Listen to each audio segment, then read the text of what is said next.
Corona virus का कहर जारी है। इस वायरस ने अभी तक बुजुर्गों और युवाओं को अपना शिकार बनाया है। विशेषज्ञों का मानना है कि कोरोना वायरस की तीसरी लहर में इस वायरस की चपेट में बच्चों के आने की आशंका अधिक है। माना जा रहा है कि तीसरी लहर में बच्चे ज्यादा शिकार होंगे। कोविड की तीसरी लहर आए या नहीं, लेकिन हमें अपनी तरफ से तैयारियां पूरी रखनी है। कोरोना की थर्ड वेव में 8 महीने से लेकर 16 साल के बच्चों के संक्रमित होने की संभावना है। ऐसे में परेशानी इस बात की है कि छोटे बच्चे जो बोल नहीं सकते, उनको होने वाली परेशानी को आखिर समझा कैसे जाए। आइए जानते हैं कि कोरोना की तीसरी लहर में बच्चों में किस तरह इस बीमारी के लक्षणों के पहचाने। हमारे साथ मौजूद है शिशु रोग विशेषज्ञ डॉक्टर मनीष अग्रवाल और डॉक्टर राजकुमार पॉल। आपको बता दें कि फ़ोन लाइन भी हम खोल रहे हैं और आप अपने सवाल पूछ सकते हैं। जी, डॉक्टर मनीष अग्रवाल और डॉक्टर राजकुमार पॉल, आप दोनों का बहुत बहुत स्वागत है नॉर्थ ईस्ट लाइव में। सबसे पहले डॉक्टर मनीष अग्रवाल, आपसे जानना चाहेंगे, बात हो रही है तीसरी लहर की। पहली लहर में हमने देखा बुजुर्ग संक्रमित हो रहे हैं। दूसरी लहर जो अभी चल रही है फिलहाल, उसमें देख रहे हैं युवा और बच्चे भी कुछ हद तक संक्रमित हो रहे हैं। लेकिन तीसरी लहर में ऐसा बताया जा रहा है कि ज़्यादा खतरनाक है बच्चों के लिए। कि आखिर ऐसा क्यों? जैसा कि हमने देखा है compare to first wave of COVID, जो सेकेंड वेव आई है उसमें कंपैरेटिवली बच्चे ज्यादा संक्रमित हुए। तो इसका मेन कारण तो यही है कि कंपैरेटिवली नंबर ऑफ केसेस भी ज्यादा है compare to first wave. Second wave में नंबर ऑफ केसेस ज्यादा है, और जैसे कि स्टडीज आ रही है रोज, उसमें बोल रहे हैं कि बहुत ही जल्द तीसरी वेव भी आने वाली है। उसमें और ज्यादा लोग इफेक्ट होंगे, और उसमें बच्चे ज्यादा इफेक्ट होने की चांसेस है। तो इसमें जी काफी स्टडीज आई है जिसमें अलग अलग रीजन बताए जा रहे हैं कि क्यों बच्चे अफेक्ट हो रहे हैं ज्यादा compare to first wave second wave, और जैसा कि अनुमान लगाया जा रहा है कि थर्ड वेव में भी बच्चे ज्यादा इफेक्ट होंगे। तो फर्स्ट एंड फॉरमोस्ट तो रीजन यही रहेगा कि नंबर ऑफ केसेस ज्यादा है। तो जी ओवरऑल अगर कंपेयर करें फर्स्ट वेव से, तो सेकेंड वेव में बच्चे ज्यादा इफेक्ट होंगे। जी सेकेंड जी थिंग, बिल्कुल। जो कोविड अप्रोप्रिएट बिहेवियर जैसा स्ट्रिक्ट था फर्स्ट वेव में, तो सेकेंड वेव की शुरुआत में ऐसा स्ट्रिक्ट बिहेवियर नहीं देखा गया। जी जैसे कि पहले होम आइसोलेशन अलाउड नहीं था, अभी सेकेंड वेव में होम आइसोलेशन अलाउड है। स्कूल कॉलेजेस पहले से बंद थे, अभी school colleges second wave start होने के बाद जनरली बंद होना जी शुरू हुआ है। बिल्कुल, जो सही कह रहे हैं आप। डॉक्टर राजकुमार पॉल, आपसे मेरा सवाल है कि अगर बच्चा कोविड पॉजिटिव होता है तो पेरेंट्स इसका पता कैसे लगाए? शुरुआती लक्षण उसमें क्या होंगे? फर्स्ट ऑफ ऑल नमस्ते। जी आप लोग का प्रोग्राम में मैं डॉक्टर राजकुमार पॉल, मैं पेडिट्रिशियन प्रतीक्षा हॉस्पिटल में। तो आपका क्वेश्चन ये है कि कोविड जब बच्चों में होता है तो शुरुआती लक्षण क्या होता है। जी तो देखिए, कोविड एक वायरल इन्फेक्शन है। तो इस वायरल इन्फेक्शन में जो वायरल इन्फेक्शन के लक्षण है, वो सब हमें देखने के लिए मिलता है, जैसे कि बुखार, सर्दी, खांसी। साथ में इस सेकेंड वेव में हमें लूज स्टूल और पेट दर्द देखने के लिए मिला है। कुछ कुछ बच्चों में तो स्किन रैशेस, इवन आंख लाल होना या मुंह में अल्सर, ऐसे भी हमें केसेस मिले हैं। लेकिन ज्यादातर हम अगर पकड़े तो fever, cold cough, loose stool, यही सिम्टम हमें देखने को मिले। जी डॉक्टर राजकुमार, आपसे ही मेरा सवाल है कि अगर बच्चा कोविड पॉजिटिव है, उसे आइसोलेट करना पड़ा, बात अगर हम करें छोटे छोटे बच्चों की, उन्हें आइसोलेट करना पड़ा, तो पेरेंट्स को ऐसी कौन सी सावधानियां जो बरतनी चाहिए? तो देखिए, अगर बच्चा पॉजिटिव है तो ज्यादातर हिस्सों में ऐसा नहीं होता है कि बच्चा आइसोलेटेड पॉजिटिव है, घर में बाकी लोग को भी सिम्टम आता है। तो बच्चे का मैनेजमेंट एक्चुअली हम बोलते हैं कि फैमिली मैनेजमेंट। तो अभी बच्चा अगर बड़ा है, पकड़ लीजिए 8 साल से बड़ा है, जो कि अपना जरूरत बोल सकता है, तो उसको हम सेपरेट रूम में रख सकते हैं। अगर जरूरत पड़ा with adult care giver, adult, और जो सीनियर लोग हैं, बुजुर्ग लोग हैं, उनको हमें सेपरेट रखना है, क्योंकि वो जो एज ग्रुप होता है वो होता है वल्नरेबल एज। तो जी बुजुर्ग को सेपरेट रखना है। बच्चों को ठीक है। केयर गिवर, अगर कोई हेल्थी एडल्ट है वो ले सकते हैं। बस जो सिंपल एसएमएस बोलते हैं, हमें मास्क का इस्तेमाल और आपका हैंड हाइजीन और थोड़ा डिस्टेंसिंग हमें रखना है। कि अगर बच्चा छोटा हो तो उसको हम ब्रेस्ट फीडिंग कर सकते हैं। मम्मी भी मास्क का इस्तेमाल करे फीडिंग के टाइम, बाकी टाइम थोड़ा डिस्टेंस मेंटेन करे। बाकी उसके अलावा जो सिंपल सिम्टम्स है उसके लिए हम सिम्टोमेटिक ट्रीटमेंट करते हैं, जैसे बुखार में बुखार का दवाई, सर्दी में नाक का ड्रॉप, खांसी अगर है तो सिंपल कफ सिरप, और अगर लूज फील हो रहा है तो ओआरएस, ओआरएस बहुत इंपॉर्टेंट है। ओआरएस का हिंदी नाम तो पता ही आपको, जीवन रक्षक घोल। ओआरएस का इस्तेमाल कीजिए। मोस्ट इम्पोर्टेंट थिंग है, डेंजर साइंस जो है उसका जान लेना अच्छा है।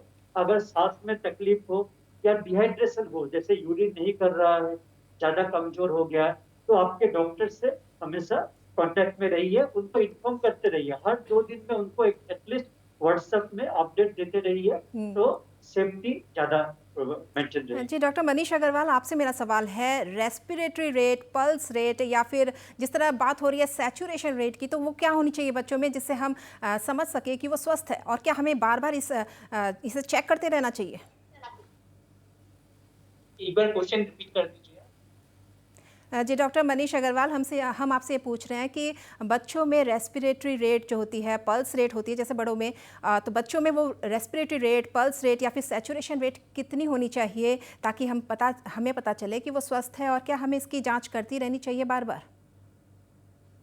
इसलिए जब भी कोई बच्चा पॉजिटिव आता है, जैसे मदर अगर कॉल करती है या फिर पेशेंट्स हमारे चैम्बर में आते हैं, तो अगर माइल्ड सिम्टम है या फिर एसिम्प्टोमेटिक पॉजिटिव है, तो उसे जनरली हम लोग घर पे ही ट्रीट करने के लिए बोलते हैं। तो उसमें हमें मदर या केयर गिवर को ये समझाना है कि क्या-क्या डेंजर साइंस है जो आपको चेक करते रहना है, और कब आपको हॉस्पिटल आना है या फिर अपने डॉक्टर को कॉन्टेक्ट करना है। तो उसमें फर्स्ट एंड फॉरमोस्ट है कि रेस्पिरेटरी रेट। तो रेस्पिरेटरी रेट को हमने एज के हिसाब से डिवाइड किया हुआ है। जैसे जी। First newborn 0 to 2 months, 0 to 2 months में अगर रेस्पिरेटरी रेट लेस देन 60 है, तो वो नॉर्मल है। अगर रेस्पिरेटरी रेट मोर देन 60 या अबव 60 है, तो वो हाई है। अगर 2 मंथ्स के नीचे का बच्चा है जिसका रेस्पिरेटरी रेट मोर देन 60 है, तो आपको इमीडिएटली इमरजेंसी में कॉन्टेक्ट करना है या अपने पीडियाट्रिशियन को कॉन्टेक्ट करना है। फिर 2 मंथ्स टू 12 मंथ्स अगर रेस्पिरेटरी रेट 50 या अबव है, तो हाई है, बिलो 50 नॉर्मल है। एंड 1 ईयर टू 5 ईयर्स के बच्चे में अगर रेस्पिरेटरी रेट 40 या उससे अबव है, तो वो एबनॉर्मली हाई है, अगर बिलो 40 है तो वो नॉर्मल है। जी और डॉक्टर। 5 ईयर्स से ऊपर का बच्चा का अगर अबव जी 30 है तो वो हाई है। जी डॉक्टर मनीष अग्रवाल, आपसे मैं एक और सवाल पूछना चाहूँगी कि आखिर वो कौन सा एज ग्रुप है जिसमें संक्रमण का अधिक खतरा है, या वल्नरेबल कह सकते हैं उसे? अच्छा, तो मैक्सिमम खतरा तो जैसे एडोलेसेंट एज ग्रुप में ही है। जी। हेलो? हाँ जी, आवाज़ आ रही है आपकी। मैक्सिमम खतरा जी एडोलेसेंट डॉक्टर एज कहिए। ग्रुप जैसे 12 से 18 साल के बच्चों में है इन्फेक्शन होने का खतरा। और रेस्पिरेटरी रेट का हमें मदर को ये भी समझाना है कि कैसे काउंट करना है। तो उसे पूरा 1 मिनट तक काउंट करना है। कभी ये नहीं करना कि 15 सेकंड से या 30 सेकंड के लिए किया, 30 सेकंड के लिए करके 2 से मल्टीप्लाई किया, वो कभी नहीं करना। और जब बच्चा काम है, रो नहीं रहा, एजिटेटेड नहीं है, एक्साइटेड नहीं है, जब कामली बच्चा सो रहा है, तब रेस्पिरेटरी रेट काउंट करना है, और mostly after 30 minutes of feeding count. जी डॉक्टर राजकुमार पॉल, आपसे एक सवाल है मेरा। आमतौर पर जो पेरेंट्स होते हैं वो बच्चों को जो आमतौर पे भी वो लोग घर पे दवाई रखते हैं कि बच्चे को सर्दी खांसी जुकाम हो गया तो दवाई पिला देते हैं, लेकिन ये जो कोरोना काल चल रहा है, कोरोना पीरियड चल रहा है, ऐसे में क्या करना चाहिए? क्या इस तरह से दवाई पिला देनी चाहिए या फिर सीधे डॉक्टर के पास लेके जाना चाहिए अगर इस तरह के कोई लक्षण हो बच्चे में? देखिए, पहला बात तो है कि हम ओवर द काउंटर दवाई, फार्मेसी से दवाई लेके खिलाने को हम लोग सजेस्ट नहीं करते हैं। हमेशा दवाई पेशेंट को दिखा के ही लेना चाहिए। लेकिन कुछ जैसे पहला इस वक्त बुखार है, तो उसके लिए बुखार का दवाई, अगर बच्चा घर में है तो बुखार का दवाई हमेशा घर में रहना चाहिए। उल्टी का दवाई जैसे हमेशा घर में रहना चाहिए। ओआरएस हमेशा घर में रहना चाहिए। ये 3 दवाई घर में हमेशा रहना चाहिए, क्योंकि रात को निकल के ढूंढना थोड़ा मुश्किल होता है। तो बुखार हो तो आप पैरासिटामोल खिलाओ, उल्टी हो तो फर्स्ट लाइन उल्टी का दवाई दो, दस्त हो तो आप ओआरएस खिलाओ। लेकिन इंपॉर्टेंट बात है कि अपने डॉक्टर के संपर्क में रहो, उनको इन्फॉर्म करो कि ये सिम्टम आया है, और उनके एडवाइस के अनुसार आप कोविड टेस्ट करो, उनका रिपोर्ट भी उनको इन्फॉर्म करो, उनके साथ कांटेक्ट में, संपर्क में आप रहना। क्योंकि इस कोविड सिचुएशन में फेज 3 है हम लोग, जो भी सिम्टम हो पहले हमें कोविड का ध्यान रख के ही चलना। जी डॉक्टर मनीष अग्रवाल, आपसे जानना चाहेंगे कि ऐसे तो ये कहा जाता है कि बच्चों की जो इम्यूनिटी होती है वो स्ट्रांग होती है, लेकिन तो फिर जो नया स्ट्रेन है क्या उसकी इन्फेक्टिविटी ज़्यादा है या फिर बच्चों की इम्यूनिटी में कोई असर हो रहा है? नहीं, ये तो अभी क्लियर कट कोई नहीं बता सकता कि नया स्ट्रेन, ऑब्वियसली जितनी भी स्टडीज आ रही है उसमें ये बोला गया है कि नया स्ट्रेन की इन्फेक्टिविटी ज्यादा है। जैसे लास्ट वेव में जैसे हमने पाया था कि फैमिली में किसी एक को कोविड हुआ है, तो बहुत बार ऐसा भी पाया गया है कि सिर्फ एक मेंबर को हुआ है, बाकी मेंबर्स को नहीं हुआ। लेकिन अभी सेकेंड वेव में जो हमारे पास कॉल्स आ रहे हैं या पेशेंट्स आ रहे हैं, जनरली अगर फैमिली के एक या दो मेंबर अफेक्टेड है तो most of the members including the kids, वो लोग भी अफेक्ट हो रहे हैं। तो इससे जितना भी रिसर्च हुआ उससे ये बोला गया कि इन्फेक्टिविटी कुछ हद तक ज्यादा है कंपेयर टू फर्स्ट वेव में जो स्ट्रेन प्रिवेलेंट थी और जो सेकेंड वेव थी। जी डॉक्टर मनीष अग्रवाल, आपसे मैं पूछना चाहूँगी, समझना चाहूँगी कि जो वैक्सीनेशन का ट्रायल अभी भी चल रहा है, अमूमन 3 महीने तो लग ही जाएंगे इसमें, लेकिन यहाँ पे भी दो बातें हैं ऐसे सामने आ रही है। कुछ पेडियाट्रिक्स का मानना है कि जो शिशु रोग विशेषज्ञ हैं उनका मानना है कि भय का माहौल पैदा किया जा रहा है, जबकि कुछ पेडियाट्रिक्स ये कह रहे हैं कि तीसरा जो तीसरी वेव है वो वाकई में अफेक्ट करने वाली है बच्चों को। हाँ, ऐसा बोला जा सकता है क्योंकि अभी जो वैक्सीनेशन का जो शुरू हुआ है प्रक्रिया, वो अबोव 18 ईयर्स दिया जा रहा है। तो विथ टाइम एक समय आएगा जब मतलब एक ह्यूज परसेंटेज ऑफ पॉपुलेशन जो अबोव 18 ईयर्स की है वो वैक्सीनेटेड रहेगी। और जैसा कि हम सब जानते हैं, वैक्सीनेशन का प्रोटेक्शन अराउंड 100% है टू मतलब सीवियर डिजीज के अगेंस्ट में। बट इन्फेक्शन के अगेंस्ट में वैक्सीन इज नॉट 100% प्रोटेक्टिव। तो जो लोग ने वैक्सीन लिया है तो वो they can be a carrier. जैसे पेरेंट्स है या केयर जी। गिवर है, वो अगर वैक्सीन लिया है फिर भी उनको कोविड एप्रोप्रिएट बिहेवियर फॉलो करना है, क्योंकि अगर वो बाहर जाते हैं तो वो एक कैरियर हिसाब से वो वायरस ला के बच्चों को इन्फेक्ट कर सकते हैं। तो this may be a reason कि थर्ड वेव में बच्चे ज्यादा इन्फेक्ट होंगे। और कोई भी अगर प्रोडक्ट, मेडिसिन या वैक्सीन मार्केट में आती है तो एक ह्यूज क्लिनिकल ट्रायल होता है। तो क्लिनिकल ट्रायल कंपेरेटिवली एडल्ट्स में करना बहुत इजी है, लेकिन एक नया ड्रग या नया वैक्सीन का बच्चों में ट्रायल करना और कितना परसेंट सक्सेस रेट है, कितना इफेक्टिवनेस कितना है, साइड इफेक्ट्स क्या है, वो सारे कुछ करने में टाइम लगता है। तो जब तक पॉजिटिव जी। रिजल्ट नहीं आते, आईसीएमआर अप्रूव नहीं करती, तब तक तो वैक्सीन बच्चों में दिए नहीं जाएंगे। और अभी जितने भी ट्रायल चल रहे हैं वो 12 टू 18 ईयर्स में चल रहे हैं, जितना मैंने जी सुना है। जी जी। तो हो सकता है नेक्स्ट 2-3 मंथ्स में वैक्सीन आए जो 12+ को हम दे सके, बट बिलो 12 ईयर्स अभी भी टाइम है। जी डॉक्टर राजकुमार पॉल, आपसे ये बात जानना चाहेंगे कि कोविड से बच्चा रिकवर हो गया, लेकिन क्या बड़ों की तरह जिस तरह से बड़ों का भी कई कॉम्प्लिकेशंस देखे गए हैं पोस्ट कोविड भी, क्या बच्चों में भी इस तरह के कॉम्प्लिकेशंस देख सकते हैं हम?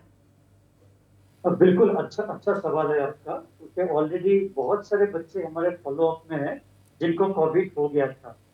तो ज्यादातर मैं बताऊंगा कि 99% बच्चों में कोई कॉम्प्लिकेशन नहीं है, नो लॉन्ग टर्म कॉम्प्लिकेशन, बिल्कुल हेल्दी है, बिल्कुल ठीक है। ऑलरेडी उनका 1 साल फॉलो अप हो गया, बिल्कुल ठीक है। लेकिन 1% बच्चों में एक कॉम्प्लिकेशन दिखा दिखा जा रहा है जिसको MIS बोलते हैं, multi system inflammatory syndrome, temporarily associated with Covid infection. लेकिन देखिए, अच्छा। हालांकि मिस्ट्री हमें दिखाई दे रही है, बहुत ही कम फ्रैक्शन में है।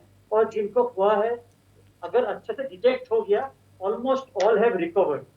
लेकिन अगर कोई बच्चे को पहले कोविड हो गया है, बाद में उसको कुछ सिम्टम, जैसे मैं सिंड्रोम बताऊंगा, अगर हाई ग्रेड बुखार हो जो कि लगातार चलता रहे, आंख लाल हो, पेट में दर्द हो, या फिर ब्रीदिंग डिफिकल्टी हो, तो एक चेकअप आप जरूर कर लेना, क्योंकि ये स्मॉल परसेंटेज चांस रहता है मिस्टी का, वो आपके पेडिट्रिशियन देख के उसको मैनेज करेंगे।